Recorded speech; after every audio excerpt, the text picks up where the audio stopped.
Aliens Explored is a podcast exploring famous and obscure cases of UFO sightings, alien abductions and other strange events from both a believing and a sceptical perspective whilst keeping an open mind. I'm Stu Jackson, a professional actor and amateur ufologist with a particular interest in the crop circle phenomenon. I'll be debating that otherworldly visitations are real. The truth is out there.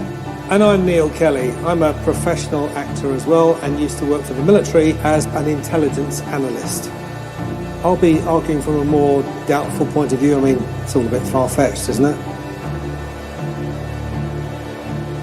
Every so often, one of you listeners gets in touch with us here at Aliens Explored. Many of our long-term listeners will probably remember episode 18, the story of Rudy Payen and his family and their UFO encounter. If you're not familiar with it, you can always go back and listen to it. That's episode 18. It's a really good one. Well, recently we were contacted by someone who we're going to refer to as Barry. Now, this is not his real name. We are protecting his identity because of the nature of his work being top secret. Barry contacted us because he is an aerospace engineer and wanted to share with us some details of some of the projects he's been working on in relation to UFOs. Now, in a moment you'll be hearing that interview direct from the horse's mouth. But Barry also shared with us an interesting video that he had taken, well, not that he had taken, that his phone seemed to have taken by itself. Now, this starts off very simply. You can't see any images on this video, but you can hear car doors closing, you can hear muffled voices talking. Then about halfway through the video, it makes quite a strange noise, and you get this weird swirling sort of noise. This is what it sounded like at the point of transition. Now, I have edited this down to remove any voices to help protect identities, but it really did sound quite strange. At this point of transition as well, the video itself seemed to go to this blue and white swirling pattern, and he thought that was very, very odd and wanted to send it to us to see what we thought. So let's have a listen to that video, and then we can start our episode as normal. Enjoy this week's episode all about Barry.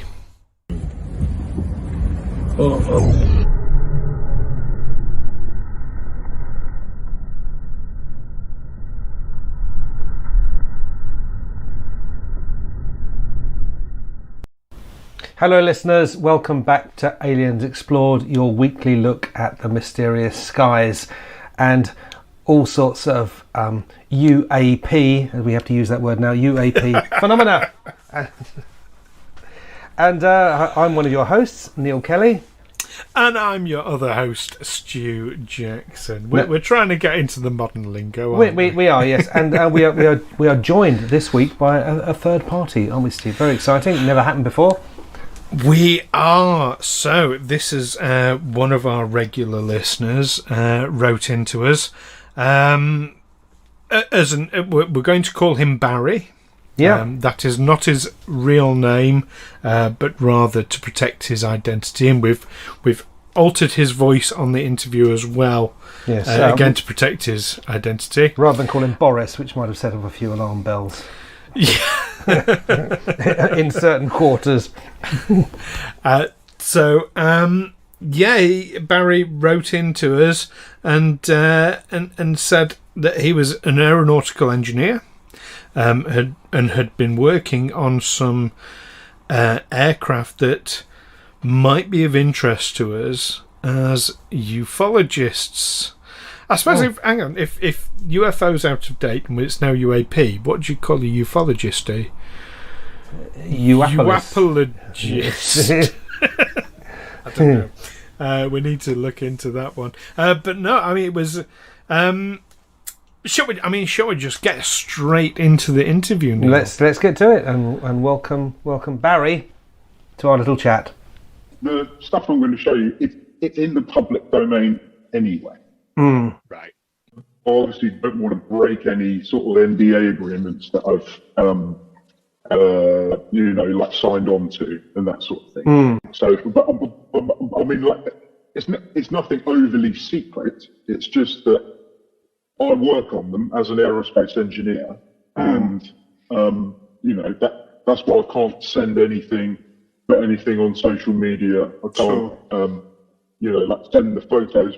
I'm happy just to show you a few photos, and then you can Google as much as you like, and you'll probably find a lot more photos on Google.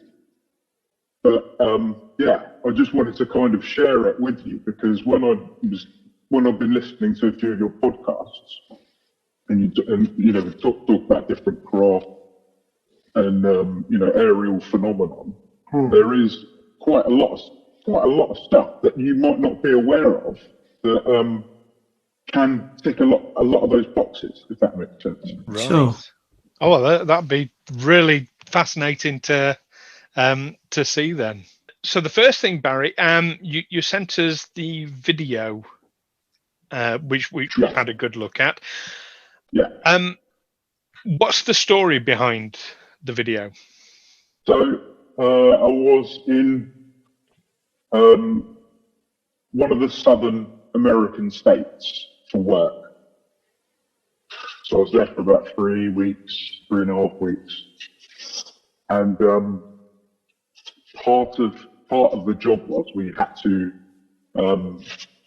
drive to a military installation and take delivery of equipment that was being shipped there. Aerial equipment. And so I was driving, and it was night time, probably around 8 o'clock, 9 o'clock at night-ish. And I drove there with my work colleague. I had my phone in my pocket. Nothing out of the ordinary happened. Went there, did the job, drove back, went to bed, whatever. And it was only about a week later that I was looking through my phone, because I actually bought a new phone whilst I was out there. So I had to, set up the new phone and everything. And I was just scrolling through my camera feed, and I noticed just a black thumbnail with a timestamp underneath it. And so I looked at it, and that was what I found, was that video. And I've got no idea what it is. I don't know if it was a phone malfunction, or I'm honestly not sure. And I just wanted to show you and just discuss it, because I showed it to my fiance, and she was quite worried about it. She was just like, that seems like something, as you would put it, Stu, otherworldly. Yeah. Otherworldly, or the fact that your phone suddenly just started recording your conversation. I don't know. Yeah. In your pocket. I don't know. I honestly don't know, because when I looked at the video, I was looking at it and I was like, well, that's quite clearly daytime footage in there. It looks like, clouds and sunshine. But it was nighttime. And because I can remember having that conversation as I was driving. That's the only reason that I know that video came from that specific time on my work trip, is because I can remember having that conversation with my colleague in the car at night time when we were driving to the installation. So that's why I wanted to share it, because I've just got no idea what it is. I mean, it could be as simple as a phone malfunction. I'm not an expert. I don't know. But my fiance was quite worried about it, because she basically said to me, "You've been abducted by aliens." And I said to her, I was like, "Stop being so stupid," But that has not happened. I would have remembered if that had happened. So I thought I would like to share it with you because obviously, you both have an interest in these sort of things. And just a little bit of feedback really from my end. It's very much appreciated. Yeah. Thank you. Yeah. We love a mystery. We do. And we will argue over it. We do. what it's about. Sometimes it can be quite disappointing to solve a mystery. And I think your fiance might be quite relieved at this. You might be a little disappointed, but I think I have solved it, as it were. So what can quite often happen when a phone's in your pocket is you can start activating something like video quite easily. It's not, like pocket dialing. It's pocket dialing, yeah. As I was more listening to it than watching it, at the point it goes a bit strange. There's kind of a digital noise. It almost sounds like it's slowing down. So I did some playing with it this morning. And from that point on, where it gets a bit strange, I sped it up. Right. Okay. I'd like to share the results of that with you. Please do. This is at 8 times speed, just from the moment it goes strange. For our listeners, when you can hear beeps in this recording, it is to cover up the sound of voices and to protect people's identities.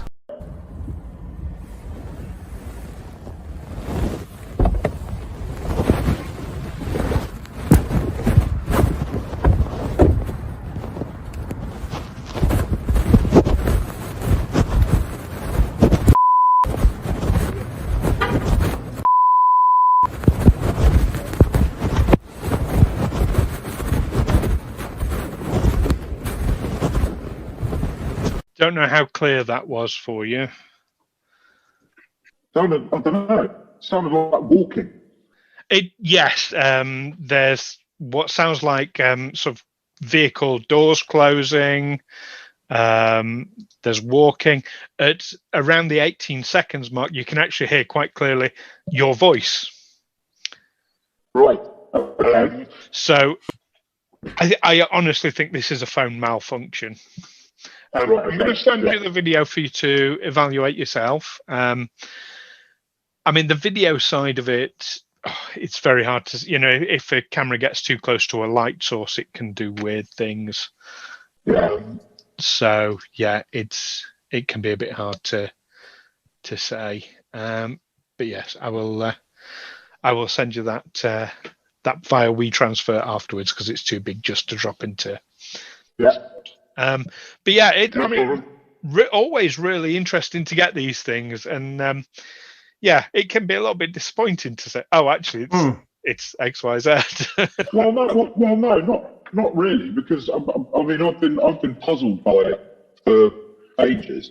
So to have a clear explanation and say that's what it is, that's what I like, because I'm an engineer and I like to know the reasons behind why something either malfunctions or, what the outcome is. So I know what you mean by it can be disappointing, but it's also good to have clear explanation. So I really appreciate what you've done there. Thank you. No problem. Yeah, it would be interesting to know if that malfunction happens again in that place, if there's something about that where you travelled through that made that happen. Possibly, I'm not sure. Afterwards, I bought this book. Can you see that? The 37th Parallel by Ben Mesrick. Yeah. The secret truth behind the UFO highway, behind America's UFO highway.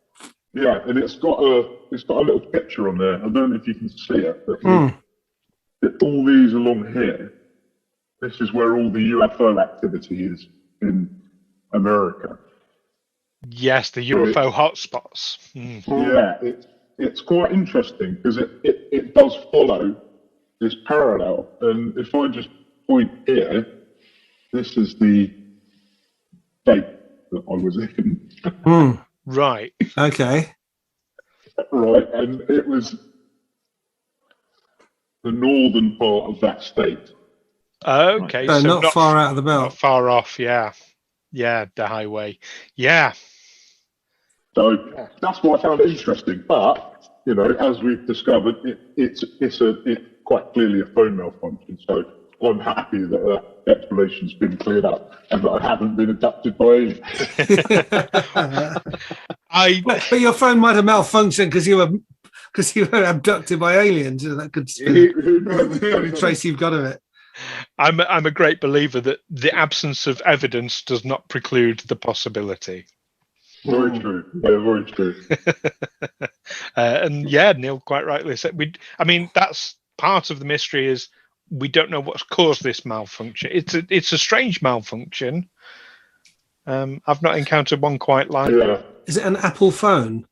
Yes. Yeah. I wonder if Apple would be forthcoming about any known possible malfunctions that happen. Oh, I can answer that one. No. No.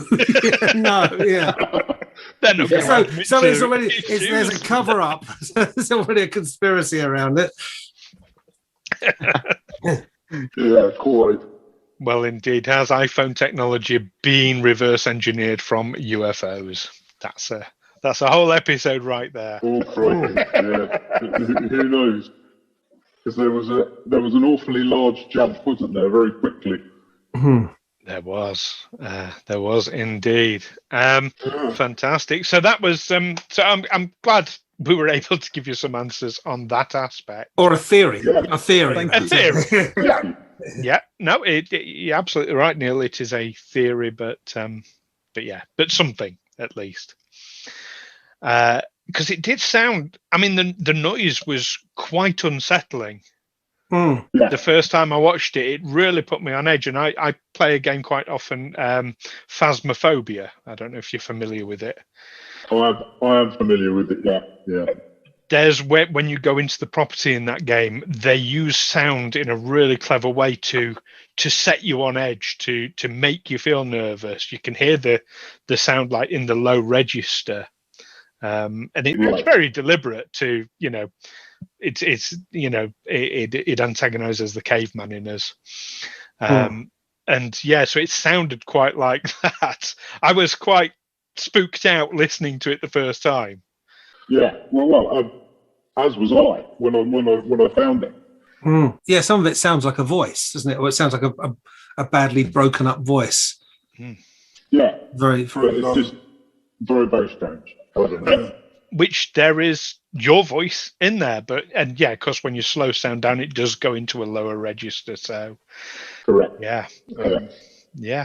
In fact, I mean, who knows these uncomfortable feelings that people get in certain places? You might be getting a time dilation effect. What's that? Time dilation is where time itself either slows down or speeds up. So if time is slowing down, that would actually create, because you've got noise all around us all the time. So if time around us was slowed down, or if we were speeded up, it would create this very unsettling feeling. Exactly the same as Phasmophobia. Interesting. Just because of the sound. You'll have to do an episode on that. Yeah. So we should, because I know there's a theory about it's really, what if things really are as they appear, that your journey to work seems shorter than your journey home, even though when you look at your watch, it's taken the same amount of time. It's just the journey to work is it happens too fast, and the journey home takes too long. It's exactly the same time. But what if that it really is longer time? It's just that your watch is showing the same time. Yeah, but your watch would slow with it. Yeah, that's what I mean. Yeah, so you would never know. Yeah, it's not just your how you feel about the journey that's making it seem longer or shorter. It is actually as it appears. The quantum mechanics around time is really, really weird. I mean, and perception of time is one thing, actual time is another, but then they say that actual time isn't a thing that really exists anyway. yeah, it can get very, very complicated very quickly. Yeah, it is a strange one, isn't it? Because I remember on one of the episodes, Neil, you mentioned that you had a dream that you'd been staring at the ceiling, and your wife had said, "Turn over because you're snoring," and you're like, "What do you mean? I'm still awake." Well, I've had similar experiences where I've just had like bouts of insomnia sometimes, and it has honestly felt like the night has lasted 2-3 times longer than it should. And I don't know if that's just perception or, if it's because you're trying to go to sleep, but you're, putting effort into it almost. Good. Well, I mean, yeah, but perception, I mean, it's easy to dismiss, it's just perception, but that's a crucial element in time, is our perception of it. Can influence it, they say, but I'm not a quantum mechanic. So, now speaking of mechanics, you are an engineer, of course, Correct. Yeah. and you have some photos for us. So what I'm going to do, if it's okay with you, I will pause our recording so you can show us these photos. At this point in our conversation, we suspended the recording as per Barry's request because we were interviewing over Zoom, and he wanted to show us some photos but didn't want a record of it, which is absolutely understandable, and we wanted to honour that. But I do have Barry's permission to give you a description of the things we saw. So he showed us a variety of aircraft. Now they all shared a delta shape to them. They were very sort of thin, not much height to the actual vehicles themselves. They were all parked in some sort of hangar with undercarriage down. So they were all delta shaped. There were varieties on the delta shape though, as some of them had extremely long wingspan, some of them had much shorter. The wings came to points, others came to flat ends. Some of them appeared to have triangular intake valves located near the front of the aircraft. They were all painted in this very, very high gloss, sort of light grey colour, so rather different to what we would expect from stealth aircraft, which is matte black. No, these were gloss light grey in colour. Barry did explain that in terms of size, we were looking at about the size of a small car, what in America I believe you would term a compact. So we're looking Volkswagen Golf, so kind of it's a mid-sized car, I suppose, here in the UK, but a very small car in America, from what I understand. They each had small tubes at the front of the aircraft, what's called a pitot tube for measuring airspeed. They had no running lights whatsoever. Obviously this was for stealth purposes. And Barry did mention a number of projects that you yourself can Google to get images of these aircraft or similar ones. Those are the Loyal Wingman Project, Studio Satellite, and Tyrannus. He also mentioned at one point that these vehicles can actually travel at Mach 2. So quite swift. So they were very, very interesting to see. Do Google those things and look at the images. But let's go back to the interview after we'd finished looking at the photographs. So, Barry, thank you for showing us those photos. Those are amazing, amazing looking aircraft there. Yeah, I thought you might be interested because there's a lot of reports that I hear about triangular-shaped UFOs and things like that, and a lot of craft. Especially when you mentioned I think there was one of your episodes where you played the audio of a chap who recorded it, and he said it sounds like a diesel revving up. Yes, that was the Sergeant Yoakum episode. I forget what number it was, but that was a lot of years ago. Yeah, that was spherical. When was that? When was that audio recorded? You said a lot of years ago. Was it? Oh gosh, I can't remember off the top of my head. I'm thinking 30 years ago, 40 years ago. Yeah, okay. Maybe a bit more. Well, the point that I wanted to make was these particular aircraft that you've seen were produced in 2006. Wow. Right. 15 years ago. Yeah. So they were obviously in development well before that. Development and testing.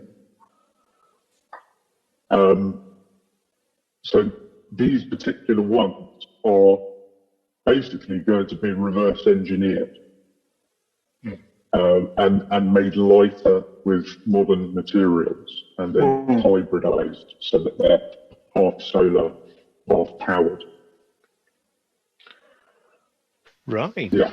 Yeah. Well, that's. I mean, I can't thank you enough for sharing that with us. I think that's definitely going to go some way to explaining quite a number of UFOs. Well, but the problem I have with this is that these are designed to fly, as I said, at Mach 2. They're not designed to hover. No. So it could look similar, but it won't explain, for instance, why some people see static sightings. No, and indeed, I mean, there's always going to be some occurrences of UFOs or UAPs that it wouldn't explain. Absolutely. And I also wonder about sort of convergent technologies. So, for example, the strongest structure on this planet is a pyramid, the most stable structure. Well, why would that be any different on any other planet? So, if you want to build a stable structure, you're going to build a pyramid, if that makes sense. So, same with aircraft, for atmospheric aircraft. So aircraft in the atmosphere, you'll know the terminology better than I do. Maybe a delta shape is just a natural progression for aircraft. The only problem is that they are rudderless. So they have to have what they call. So you know how you have ailerons and elevators. Yeah. Yes. So with a rudderless aircraft, they use what is known as an elevon, which is like it's almost like a cross between the two, and they can get away with steering the aircraft without a rudder using elevons. Right. I guess if you just use an elevon to raise one wing, then it would just use its natural lift to make it. Right. Yeah. The only problem with that is that it can be quite unstable with wind shear, for example. So you normally have to have very good weather to land them. Yeah. Is there an engineering argument for not having a fin? They say, well, actually, it would be at a disadvantage to put a tail fin on this plane. Radar signature. It's for that? Is that okay? Yeah. So like the less surfaces you have, the less visible you are to radar, which is why they, number one, go for quite a small shape with these drones. They remove the rudders because those are always a parallel surface to a radar signature, so they take. So you basically have the slimmest silhouette possible. And then you'll notice, as Stu quite observantly said that it was a high gloss pink. And it's actually radar absorbing paint, as you probably know, Neil. You know, that's been around for quite a while. Radar absorbing paint, and it's pretty much standard on most military aircraft these days. I suppose the days are gone where they would paint a plane in sort of camouflage pattern matte, because what they're mainly concerned about is being spotted by another pilot. Pilot of an enemy plane, sort of Battle of Britain stuff. But that went on for quite a long time. I mean, the time I was in the military, most planes I saw had they're painted in that sort of various khaki and olive pattern with blue underneath. So if you look up, you won't see it because it's blue like the sky. And it's basic camouflage. Exactly. And there is. I'll share with you a little. Like there are some projects in development at the moment that are using like active lights underneath the aircraft during the day to match the light signature of the sky above it. So it's an invisibility kind of cloak. Well, that's the theory behind it. It's in development. You know, it's R&D. Testing it to see if it's a feasible technology to use, but it is in development. Straight out of the comic books. I mean, retroflective. It's crazy. From Marvel. But helicarriers have that. But I know the military were experimenting with what they called invisibility suits. And it was basically a suit that was made out of lots and lots of little screens and cameras. So if you're looking at this part of me, what you're looking at is a screen attached to a camera on my back showing what you'd be looking at if I wasn't there. So that's basically how it works in the latest Invisible Man film as well. It's just lots of screens and little cameras, micro cameras to make him invisible. Exactly. Yeah. So they are trying to use that sort of thing on aircraft. That would make sense. To try and develop it, so that they can keep them hidden, so to speak. But I mean, there's quite a few projects that I've worked on. The level of technology that we've actually got would shock most people. Way beyond what's generally out there. Yeah. I mean, a lot of it goes straight to the military. Of course. And never get put into the public domain, as you can well imagine. I mean, the stuff that I've shown you today is in the public domain. You can, if you were to Google the Laurel Wingman project, for example, you'd probably find a lot of the aircraft that are very similar. Like Tyrannus, for example. That's another drone that is in the public domain, used for combat. It's basically an unmanned combat air system which carries armaments, which can be, flown from the ground. Some bloke in Hertfordshire. Yeah. Don't all the American drone pilots sit in Las Vegas? Isn't that where they're all... Something like that, yeah. Nevada, I think. Yeah, another UFO central place. So, Barry, I've been dying to ask, have you ever been involved in the testing of a prototype aircraft and then later heard reports of a UFO where you were flying it and been told you're not allowed to say anything about this? Good question. I will say that I've been involved in testing a lot of prototype aircraft, a fair few, but I've never heard of anybody reporting a sighting of it.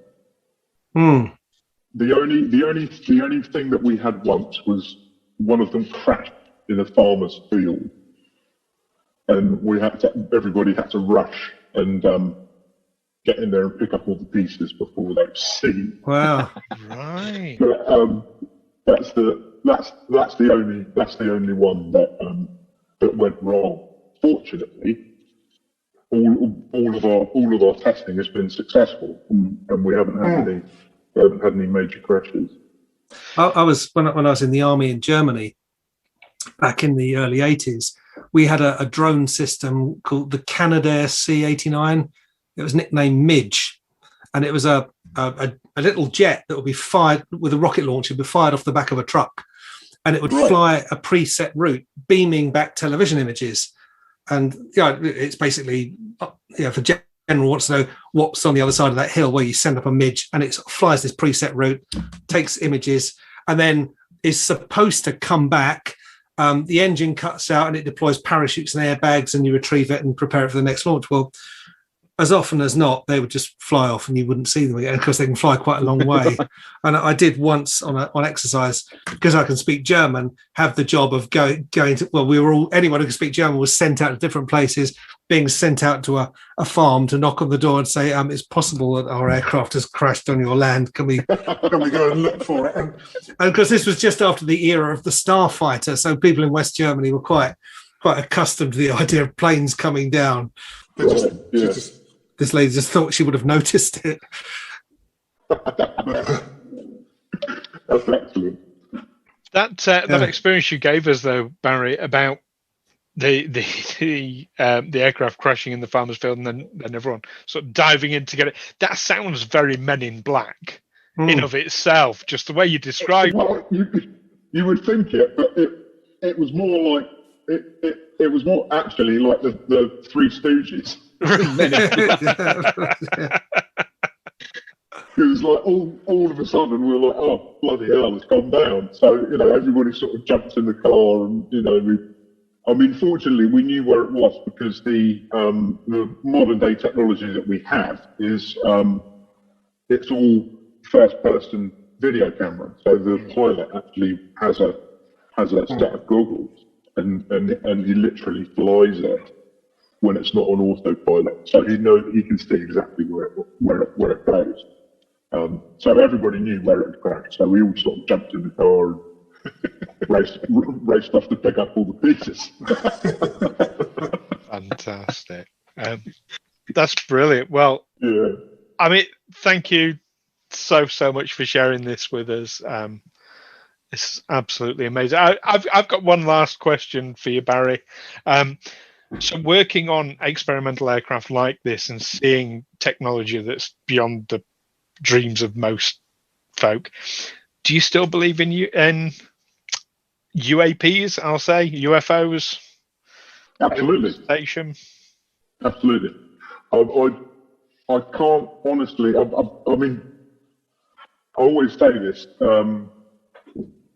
both of you have obviously seen that the largest photo ever taken, correct, of the Andromeda Galaxy? Yes. Yes. From the Hubble telescope. Yeah, and it pans in, doesn't it, and just keeps panning and panning and panning. Yeah. And you eventually see all these stars, and you realise that every one of those is a sun with planets. And I absolutely believe that there's no question in my mind that there's other civilizations that are way more advanced. And my personal view is our planet has been quarantined by one of them. I think that our solar system, has been put into the outer reaches so that we can't reach anything until we stop blowing each other up. Yeah. The unfashionable end of the Western spiral arm. I genuinely think they've looked at us and said that they're way too dangerous to be part of any peaceful civilization, and they've quarantined us. Yeah. That's good. Well, excellent theory. Excellent theory. Well, thank you so much for this. It's been really, really illuminating. Yeah, thanks. It's been great. Yeah. Thank you for spending your time on a Easter weekend, and entertaining my discussion. I really, really appreciate it. It's been a pleasure. It certainly has. I'm a big fan of the Aliens Explored podcast, and I'm a big fan of the Tales from the 20 side as well. So. Fantastic. We're recording that tonight. Just to have a chat. Yeah. Are you really? Yeah. Yeah, Monday evenings is our recording time. And we are brilliant. Tales from 25 one week, Aliens Explored the next. Nice. Excellent. Yeah. Brilliant. I'll look forward to that then. Thank you. Thanks, Barry. Well, Stu, some interesting stuff there from Barry. That was absolutely fascinating, and thank you again, Barry, for talking to us about that and sharing your information. That was really it's a lot to think about, and it certainly gives a lot more insight into a lot of the UAP sightings that are out there. I don't think it answers all of them, not by a long shot. No, I mean we are dealing in mysteries here on this show, and so we have to accept that sometimes the mysteries aren't extraterrestrial in origin, they are governmental and secret in origin. Oh, absolutely. And I remember reading somewhere that around 80% of UAP sightings and reports are pretty much instantly attributed to terrestrial phenomena, to terrestrial events, either man-made or natural. But that does leave the other 20%. Yeah. Or even among the remaining 20%, there'll always be someone with a banal terrestrial attempt at an explanation for it, which it's when those explanations fall down that our antenna start twitching and we start thinking, oh, wait a minute, there's more to it than this. Yeah, and do you know what, even as a devout, some might say rabid believer, I want to know when those terrestrial events are and when they're happening, because the more we can rule that stuff out, the more we can get down to the actual sort of genuine mysteries and investigate them properly. But yeah, thanks again for that, Barry.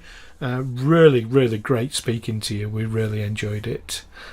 Do keep listening, and listeners, if you have any stories that you want to share with us, do get in touch and let us know by the usual means, Twitter and Facebook.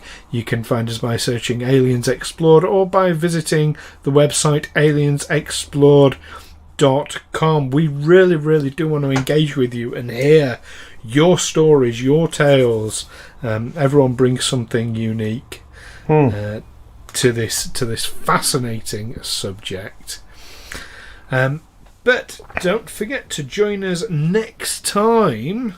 When actually, I mean, we're continuing the theme next time, really, aren't we? Sort of terrestrial origins. Yes.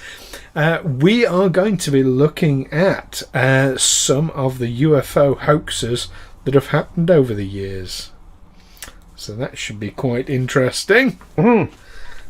Nice one that you should be keen on, Neil. It absolutely is. Yes, it absolutely is. But I mean, it's also when there is a hoax and people are taken in by it, it shows that there is some core belief. There are people who, like myself, if you ask me straight out, do you believe in ghosts? I'd say, well, probably not. But when I watch a horror film, when I watch something quite creepy, obviously there's something in the back, the primitive part of my brain it sets off fear reactions of these things that I'm seeing. Even though I know I'm just sat in a room perfectly safe watching something on the screen, you still get that reaction. So that there's something there, isn't there? Deep down, we're prepared to believe at some level, all of us. So that's going to be quite an interesting one next week, and do join us for that one. In the meantime, keep watching those experimental aircraft and the skies. Take care for now. Catch you next time. Bye-bye. Aliens Explored is a Fecal Films production in association with Juicy Falls. Music by Darren Mafucci and editing by Stu Jackson. Find us on Twitter or Facebook by searching Aliens Explored, or visit us on aliensexplored.com.